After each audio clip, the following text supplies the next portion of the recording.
Shalom, this is Nathaniel Banks. I'm an online Bible study teacher, and I'm going to share with you a presentation that I did during watch night services at one of our local churches. And it's called Know Your History. I'm going to be covering about 3,000 years of history in a very short period of time and just hitting the highlights of where did the African American person, the average African American person in the United States of America, come from. There's lots of discussion about that, and so I'm going to share my screen so that you can see this presentation, and then we'll take it from there. And again, it's called Know Your History. So let me put it on slideshow, and then we'll get started.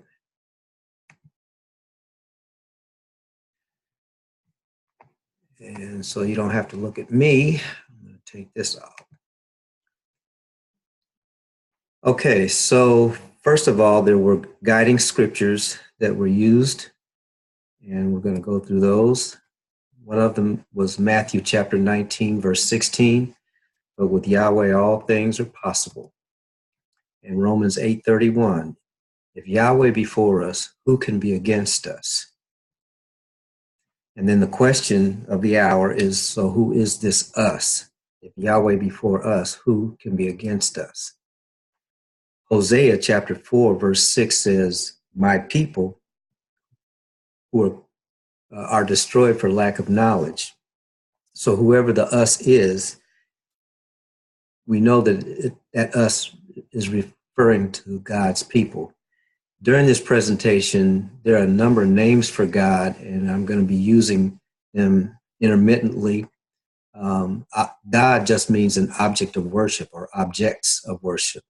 So in the Bible, the word for God is Elohim, existing ones, also Yahweh, the existing one. And sometimes that name is pronounced Yah, Yahweh, or Jehovah. And same with the name for the Savior. The American name or the English name is Jesus or Joshua, and also it's pronounced Yeshua. So as we go through the scriptures, you'll hear each one of those names. So how did we get here? How did you get here? Well, let's look at from Adam to Noah. This is the history as we know it. Our history is known. So starting in Genesis chapter 5, from Adam to Noah, there are 10 generations mentioned. Adam, Seth, Enoch, etc. Okay. And then another biblical principle is that when you have a name in Hebrew, in the Hebrew language, the names always mean something, even the letters mean something. And so if we were to translate the mystery of those names, Adam means man, Seth is appointed, Enoch, mortal, Canaan, sorrow, Mahalalel, the blessed Elohim, Jared, he who descends, Methuselah is dedicated, Lamech, his death shall bring, and Noah, comfort and rest. So those are the names and the definitions of all those 10 names from Adam to Noah. So if you look at the definition of those names, we will see a message in Genesis chapter 5. It says, man is appointed mortal, full of sorrow. The blessed Elohim, or he who descends, is dedicated. His death shall bring comfort and rest. So the gospel is actually in those first 10 men, the names of those first 10 men in the Bible. So now let's talk about Noah and Noah's descendants, because we're still asking the questions, what is our history and who is this us? Noah's descendants are Shem, Ham, and Japheth. And that's from everybody on the planet, once the flood happened, comes from one of those three sons. Ham, the youngest, had sons, Cush, Mizraim, Put, Canaan. Cush had a son named Nimrod, who became very well known and a great hunter before the Lord, as the scriptures describe. He actually founded Babylon. Mizraim was another of Ham's sons. His name is also Egypt. And Put is one of his sons. That's where the Ethiopian and the people from the Sudan originate. And then his youngest son, Canaan, he's the one that produced all those ites, the Hittites, the Amorites, the Jebusites, all those ites.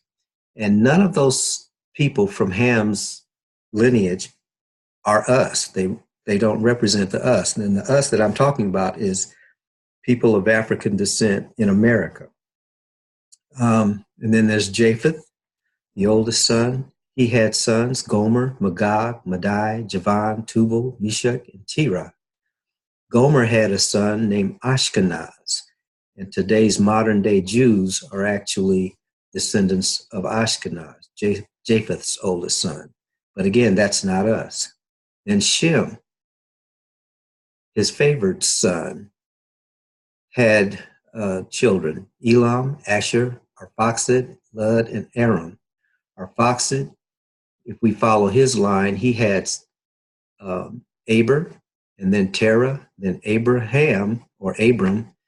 Abraham had Ishmael, which was his firstborn, from Hagar the Egyptian, and then Isaac, his son by Sarah, or Sarai.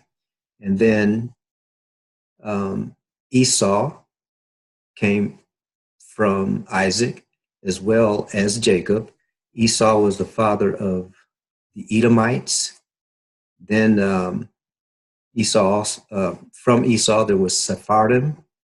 And then Jacob had 12 sons: Reuben, Simeon, Levi, Judah, Dan, Naphtali, Gad, Asher, Issachar, Zebulun, Joseph, and Benjamin.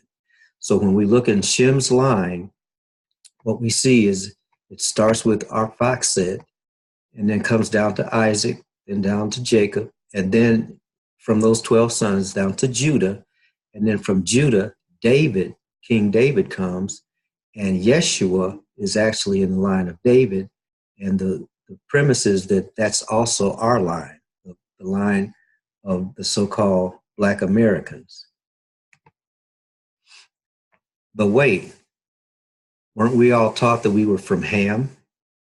So who told us we were from Ham and that Ham's descendants were cursed? Because not only were we told that we were from Ham, but we were also told that we were cursed because we were from Ham. This doctrine was first found in the Babylonian Talmud, or the oral law from Judaism. So, but who actually did curse Ham? Well, Noah didn't. Actually, no one cursed Ham. It was Ham's son Canaan that was cursed. And he was, as Noah said, it was because Ham disrespected Noah when Noah was found in his tent naked and drunk, and Ham saw his father's nakedness. The way that Ham disrespected his father was of great concern to his father. So as his father gave prophetic words over his children, one of the things that was said is that Canaan was going to be a servant of servants. And Canaan was Ham's youngest son. And that's in Genesis 9:18 and also 25. So now Ham did have three other sons: Cush, Mizraim, and Phut, but none of those were cursed. Noah, when he prophesied over his sons at the end of his life, prophesied what their destinies were going to be and the destinies of their offspring. And so in Genesis chapter 9, verse 27, when it came to Japheth, he said, "And Elohim shall enlarge Japheth, and he shall dwell in the tents of Shem. Canaan shall be his servant." Remember that prophecy as we go through this presentation. So what that shows us, though, is that Ham was not cursed. But when we look at Ham and the definition of Ham according to the Zondervan's Compact Bible Dictionary, He's the youngest son of Noah, probably born around 96 years before the flood, and one of the 8 persons to live through the flood. He became the progenitor of the dark races, not the Negroes, but the Egyptians, or the Mizraim, Ethiopians, that's Phut, the Libyans, and the Canaanites. So, just so that we're all on the same page, the words that you see here on this screen, they all mean black. They all mean the same thing. Kemet was the name for Mizraim. That means black. Cush means black. And that's in Genesis chapter 2, verse 13. Ethiopia means black. Negro means black. Niger or nigger means black. And in present day language, the word nigger is an ethnic slur usually directed at black people. The word originated, however, as a neutral term referring to people with black skin, as a variation of the Spanish and Portuguese noun negro, a descendant of the Latin adjective nigger, meaning the color black. So although it's a so-called ethnic slur now, the neutral term just meant black. And all these names are names for black. So now let's look at a little bit more at the descendants of Shem, the line from which Messiah came. So I'm just going to put these up on the screen right quick. Anything that's in blue has to do with the line coming all the way down to the Messiah and then to present day times. So Aber is in that line. Then there are several other descendants. Abram, although he's not highlighted, Abram is in that line. Aber, by the way, is the word that we get Hebrew from. Then Abram, Isaac, Ishmael is in that line of Shem too, by the way, and so is Esau. But in terms of the line that the Messiah comes through, it's Abram, Isaac, Jacob, and then we keep going down. There's where Judah comes in, one of Jacob's 12 sons. And then from the Judah's line, David. Now, it should say, yes, so David is actually 14 generations from Abram. And then from Abram to Jeconiah, who's also in the line of Shem, or the line of Abraham, there are also 14 generations. And then from David to Babylon, those 14 generations. And then from Jeconiah in Babylon to Yeshua, or Jesus, there are 14 generations. So sometimes you hear in the black church, the preachers talking about he came through 40 and 2 generations. That's what he's talking about. David, Jeconiah, Yeshua, that represents 42 generations up till the time that the Messiah came. Now, Elohim made a promise to Abram, and that's in Genesis chapter 15. Verses 1 through 6 tell us that the promise that he would have offspring and that their number would be as uncountable as the stars. When Abram was given that promise, he had no children whatsoever. And he stayed that way even after that promise was given for over 25 years. Then in verses 13 through 14, he was told again a prophecy says, your heirs will be strangers in a land that is not theirs and serve them 400 years. The nation oppressing you will be judged. Afterwards, they will come out, or his heirs will come out with great substance. And then in verse 15 through 18, and then he tells Abram that the land that you're standing in now, I'm going to give it to your seed. And his seed is talking about his progeny. That was the land of Canaan. And just to quickly review that journey, Abram was told to come out of Ur of the Chaldees and go to a land that the Most High would show him. And when he did that, by faith, by acting on what the Most High told him, that's how we get to Genesis 15 with the promise and the prophecies. So he was in the land that was going to go to his progeny. Abraham had Isaac. Isaac had Jacob. And again, Jacob had 12 sons. And then Yah changed his name to Israel.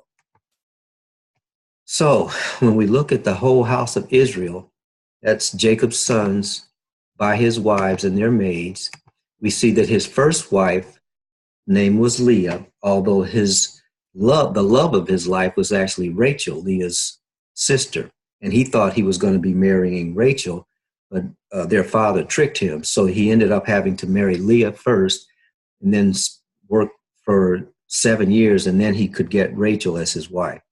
But in any case, while that happened, Leah bore sons to him, and she bore 4 sons to him. Reuben, which means Yahweh looked upon my affliction. Simeon, which means hearing.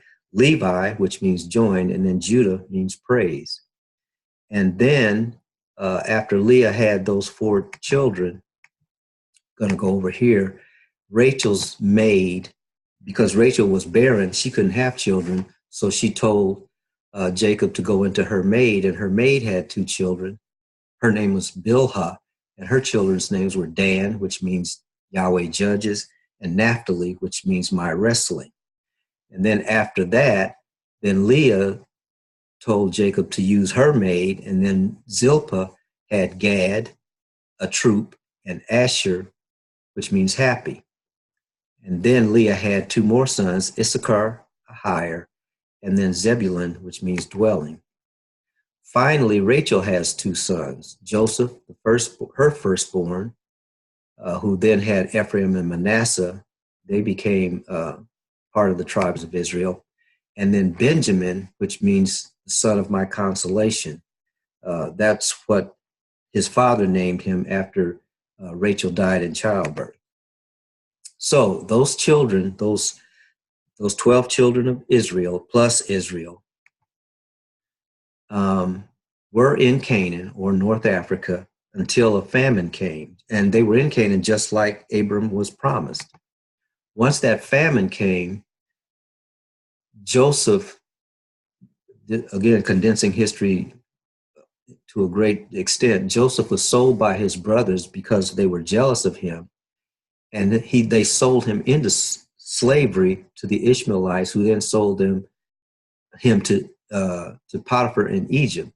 So Joseph ended up in Egypt, and his ability to interpret dreams caused him to have favor with the Pharaoh. And because of this, he was made second only in the land to Pharaoh. Thus, he was able to save his family from the famine a severe famine that had come upon the land. So his whole family then was brought to Egypt and given land in Egypt in the land of Goshen. And the total number of people was 70. After Joseph's death, another Pharaoh came along and was afraid of the children of Israel. That's in Exodus chapter 1, verses 9 through 16 and verse 22. The reason he was afraid of them is because the Israelites were not only great in number, but they were good fighters too. And during the several skirmishes that the Egyptians had, the Israelites came out on top. And so he began to think, well, if they started fighting against us, then we will be in trouble. So he put them under severe bondage. And that happened, although this slide says 250 years, it was more like 215 years.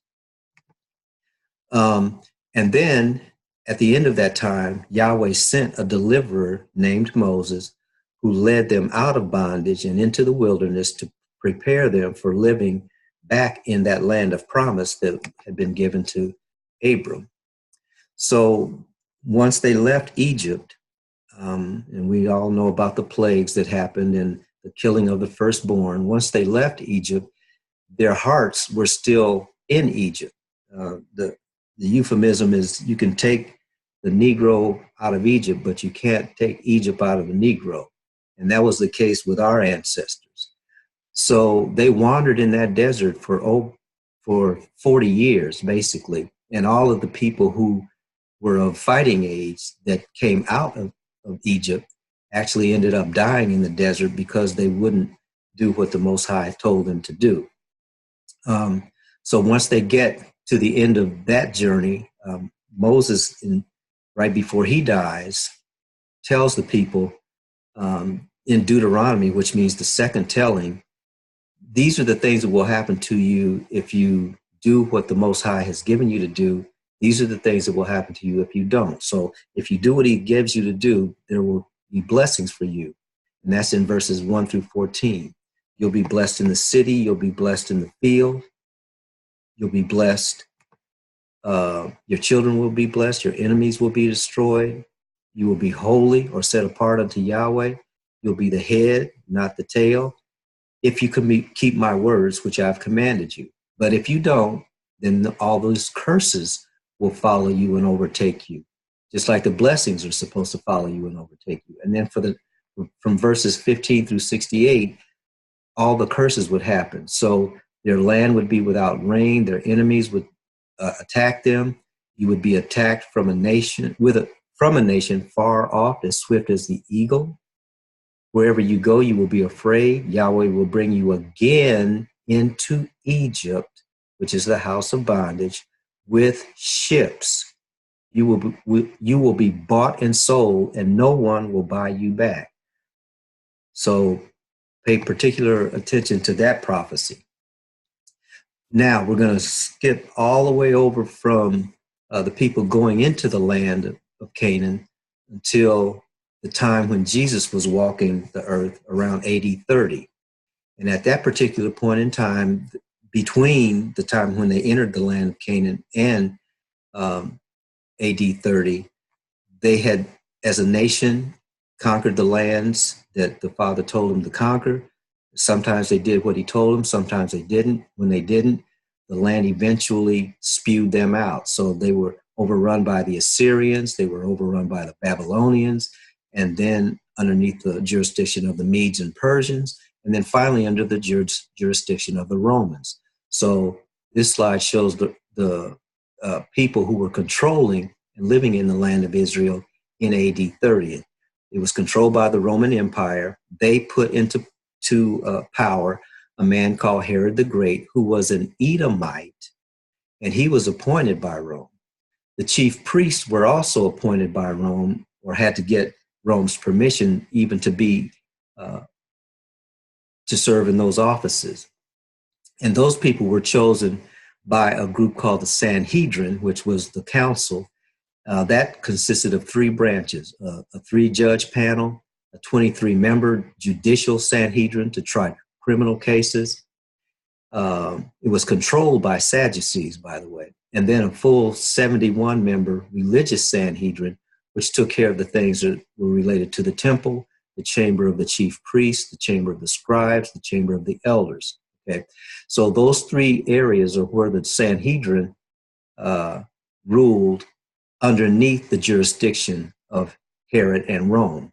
Now, it's interesting because Yeshua, when he went to the cross, was actually tried by the 23-member judicial Sanhedrin, and those people didn't have to be Jews. Those people could be from Judea and the surrounding area, which meant that there could be Gentiles as a part of that. The Jews, those were defined as those who lived in the area of Judea, and were a compilation of people from the tribe of Judah, from the Edomites, the Idumeans, and the Hellenists. All were considered Jews, but not all were descendants of Judah. And we'll come back to that. So, are there prophecies about those people that were living in that time, and actually in this time too, especially when it comes to the Edomites? Well, Ezekiel 35, 10 through 15 says the Edomites intended to take the land from Israel and Judah, but Yahweh said that they will pay for what they did. Ezekiel 36, 1 through 7, Yahweh tells Israel that the enemy, or Idumea, is going to be cast out. And then Obadiah 8 and 9, you shall in that day destroy the wise men of Edom. Edom will be cut off by slaughter. Talking about Edomites again. Obadiah 13, they laid hands on the substance of Jacob and Judah, talking about Edom again, but they shall be judged, and the kingdom shall be Yahweh's. So there are prophecies all the way back in Ezekiel, Obadiah about the people who were going to take the land of Israel. Now, What about his people, the Most High's people? Well, Yeshua had something to say about that. In Matthew 24:16-24, he told his people, his disciples, that the temple, which was the center of worship and the center of the nation, actually, would be destroyed, and Jesus would return after the abomination that causes desolation.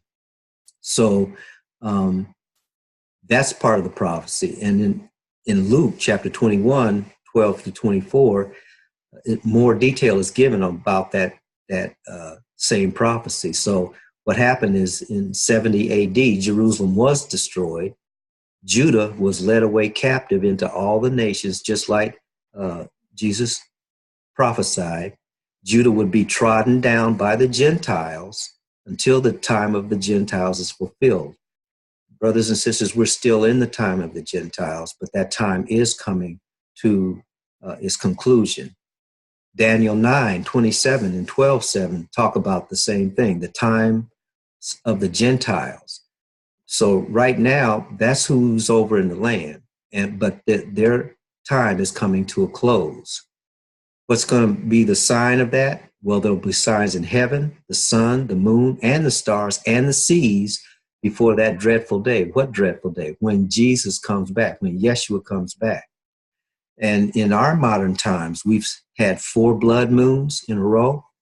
In 2014 and 15, we've had 2 total eclipses. One of those total eclipses was in the middle of 2 of those 4 blood moons. The most recent one cut the nation of the United States of America in half. And of course, the Revelation 12 sign in the heavens, which was the same sign that was seen when the so-called Magi first saw the birth of Jesus and the coming of that Messiah. Well, that sign happened again just recently, back in September. Certainly the hurricanes, the increase in intensity of hurricanes and frequency, earthquakes, increase in intensity and frequency, not only in Haiti and Mexico, but all around the world. All these are signs pointing to the fact that Messiah is soon to come. But before Messiah comes, the Gentiles' time has to be ended. Now, in Romans 11:25-36, what we find is that Israel has been deceived. So at this point, Israel doesn't even know who we are. But Yahweh is beginning now to bring us back to himself.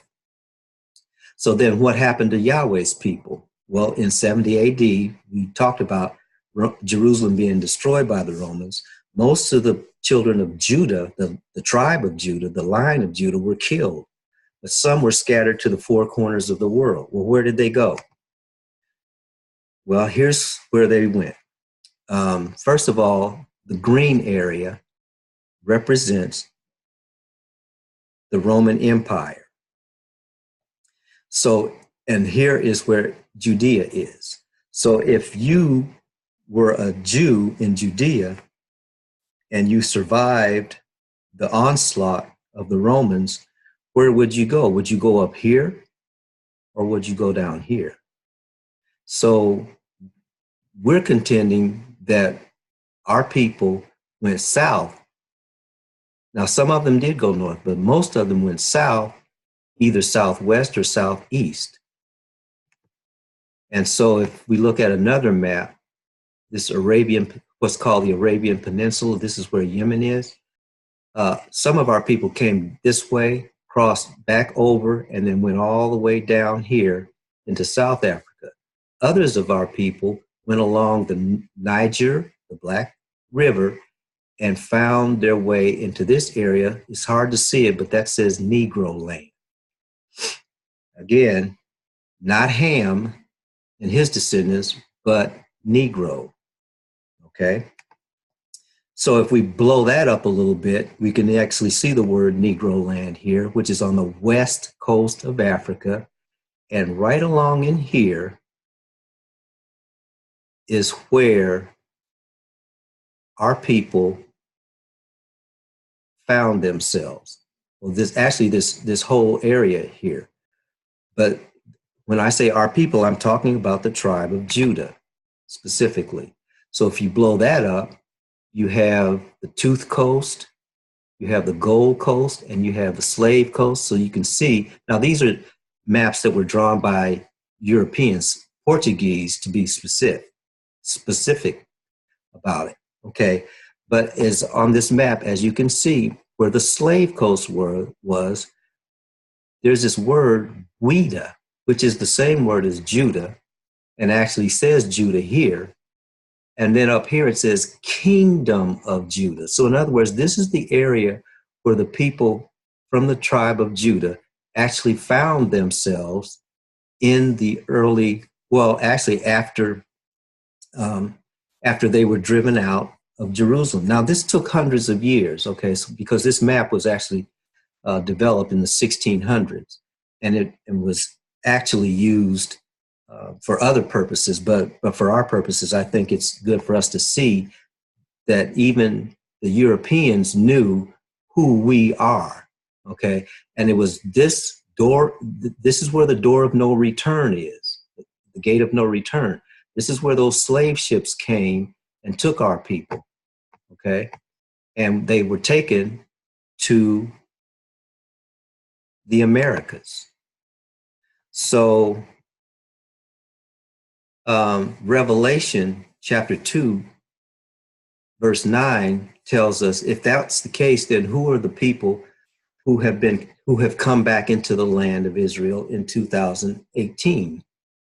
And Revelation chapter 2, verse 9 says that those who say they are Jews and are not. So that gets us back to this word that we were looking at earlier, Ashkenazi Jews. Those are people who, we're not saying that they don't participate in the Jewish religion or Judaism, but they are not the descendants of Judah. They are the descendants of Ashkenaz, who was from the tribe of Japheth. Ashkenaz was the first son of Gomer in the line of Japheth, Noah's son. And that's associated with the Scythian region and Slavic territories. That's where the saying comes from, in that Revelation says, those who say they are Jews and are not. This is a fulfillment of Noah's prophecy stating that Japheth would live in the tents of Shem. And I don't know if this is going to work. I'll try it and see if it does. If it doesn't, okay, it did. Okay. So we can see that in a little bit better sense here in this map. So that's the Roman Empire again, after the birth of Jesus. And so we can see this is, again, Judea. That just gives us a better idea of, now how do I get back? All right. Okay, I'll do it this way.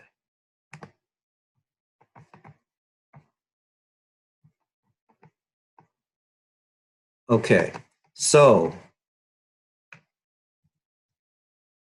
if I can get back to where we need to be.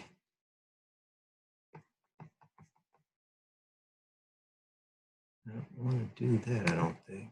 Oh, there we go. All right. So, yeah, as we continue,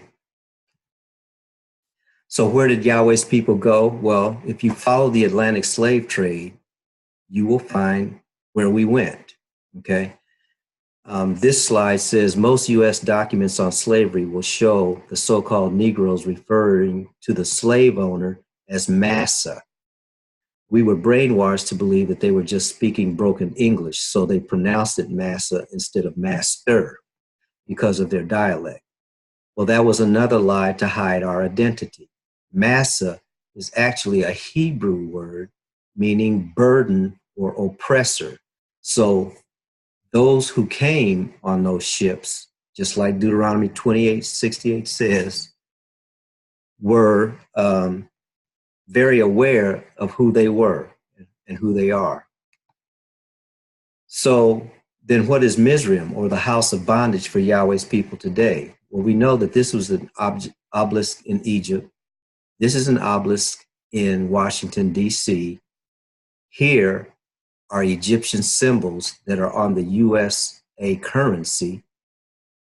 And here, found in a Grand Canyon cave, are Egyptian artifacts. So the contention is that the United States of America is modern day Mizraim, or modern day Egypt, or for our people, the house of bondage.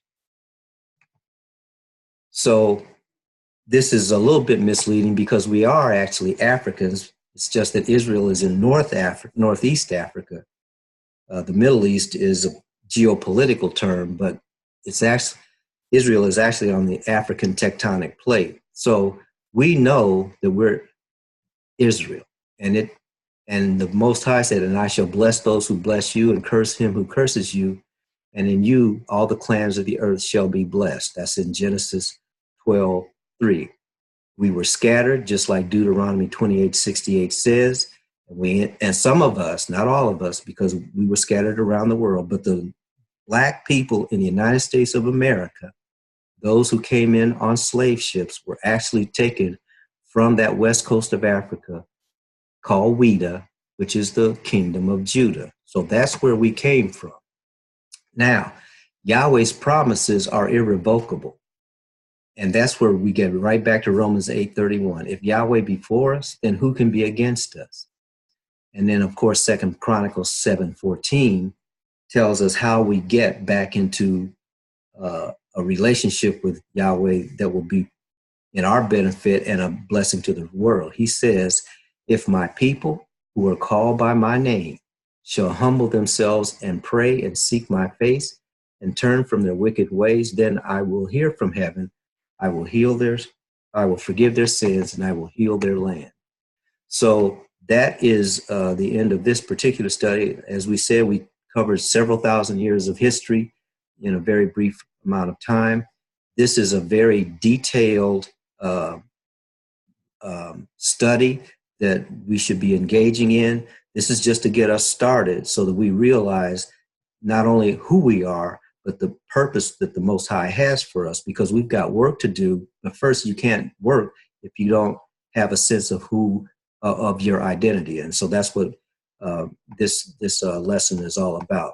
So we'll say shalom for now. God bless your household, and we will pick this up again.